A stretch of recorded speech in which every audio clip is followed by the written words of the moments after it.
Well, we had Bruce LaShan trying to help dig out a minivan. Kurt was telling us earlier how he was trying to help a tow truck that was stuck. Now he's got another developing story. Kurt, tell us what's going on. 7 Locks Road at Earl Court. Behind that snowplow there is a medic unit that has responded for somebody who is taken ill. The problem is, however, you see this line here? That is a power line. It has been pulled down. A tree fell over right over here. And Mr. Earl, this is your tree that came down and took out your power. Can you tell me what happened, sir? Yeah. Actually, it's Mr. Walters. Mr. Walters, I'm sorry. Yeah, and I'm right here at Cindy Lane in 7 Locks Road, and we have this big pine tree that was doing very well until the snowstorm, but then it fell on the power lines today. So that's knocked the power out in this area, and my immediate problem is I'd like to get out of my driveway, but I got power lines covering the driveway now. So yeah, and it would be extremely unadvisable to actually touch those power lines. Have you called for assistance at this point? We called the fire department, and we also called Pepco. So they said as soon as they can get out, they'll be here, but I assume they've got a lot of things on their plate. Yes, indeed. I think we are in 80,000 some people who are out at this time. What time did this happen? About 20 minutes ago. Really? Okay, because the road does look fairly well traveled at this point up, and but now it's starting to cover over. Yeah. Well, thank you very much, and good luck with your power outage. This is our Kurt Brooks and looking into the situation happening in Potomac. And as we've been telling you, those down power lines and those down wires are causing problems, apparently causing problems for an emergency crew that's trying to get to someone. Just a snapshot of the toughness out there.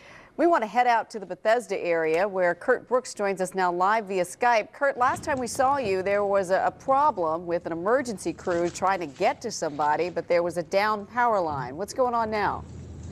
Well, I left that scene because, frankly, it's going to be quite a while before that was going to be rectified. The ambulance did find their sick person and get them on the way. Interestingly, not 30 seconds ago, listening to the scanners, I just overheard that a rescue squad is going to transport a pregnant woman who is about ready to give birth, and they're going to put her in the big squad truck to get her to the hospital because the ambulance is stuck.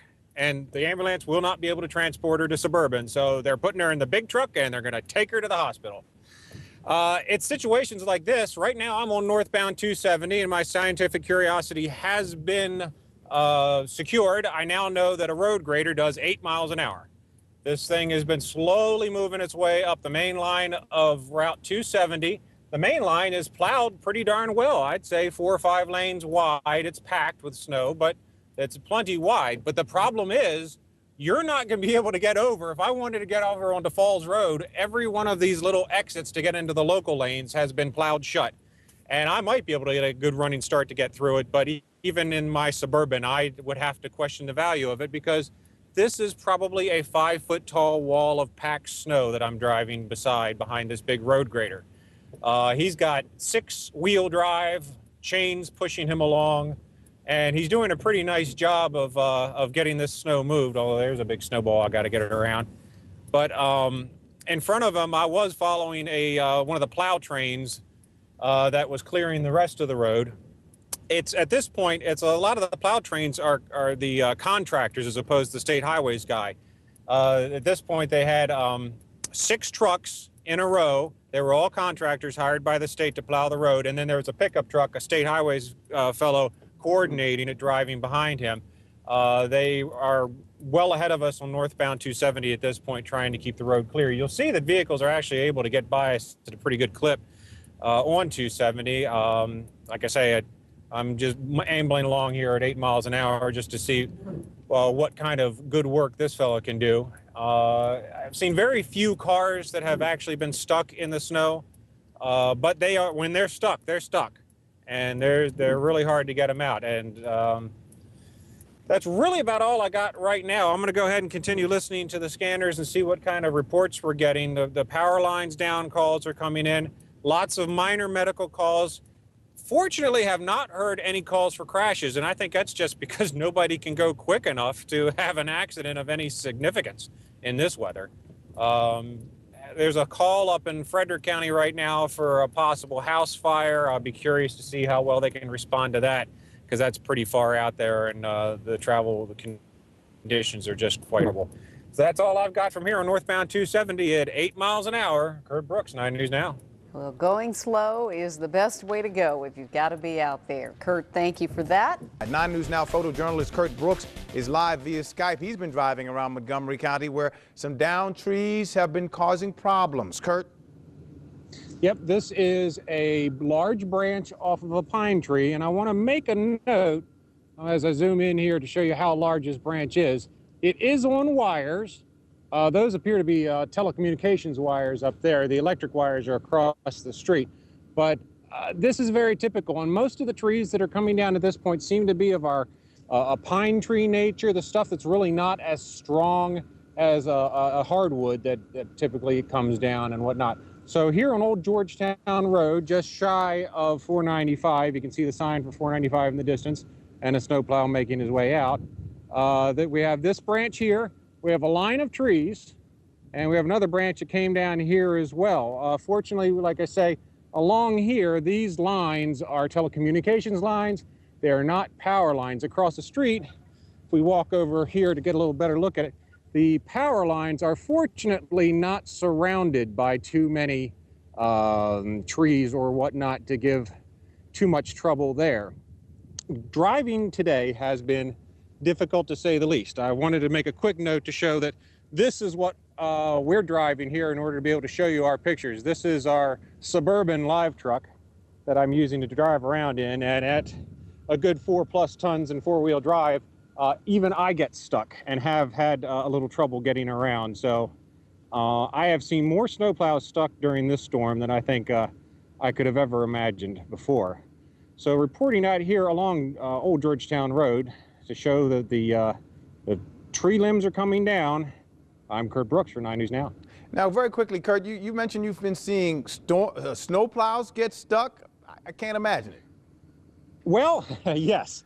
When I came on board at 6 a.m. and somehow managed to get off of my snowy country lane, the very first thing I came upon in Jefferson on Route 180 was a state highways truck stuck sideways across the road. He was awaiting a large tow truck to get him off of the road, and he was fortunately able to get unstuck a little while later. On I-270 southbound, right where the local lanes and main lanes merge together just before the split, there is another state highways truck completely embanked in the snow, and he's not getting out until a large tow truck comes to him. Earlier, at about 10 o'clock this morning, I happened upon a contractor who was stuck, and they were trying to dig him out. I tried to pull him out with my truck, but to no success. So instead what happened was a county tow truck came along, and he attached to my lovely little tow chain here, and although he got him out, he broke my chain. Oh. Well, you were nice enough to loan it to him, Kurt. That was kind of you, and as they say, you know, no good deed goes unpunished. Well, I might be able to fix that. I got most of it. You know, I'll just put another end on it, and we'll go from there. All right, you're a good man, Kurt Brooks. Thanks a lot. Now, don't you get stuck driving around out there.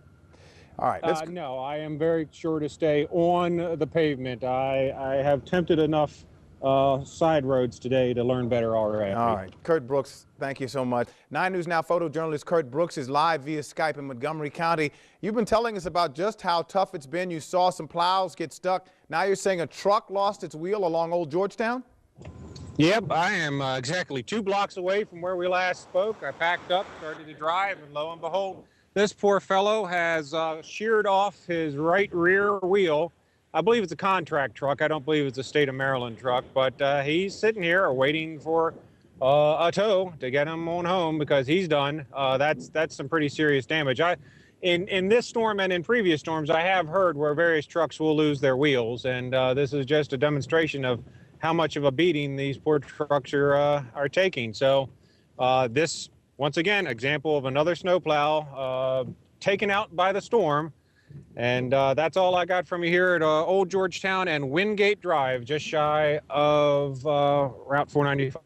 All right, Kurt Brooks, thank you for that one. And we all also should note that perhaps it's also a cumulative situation. We've already had one record-breaking storm. This is record-breaking storm number 2. That equipment has been taking a heck of a beating for the last couple of months. And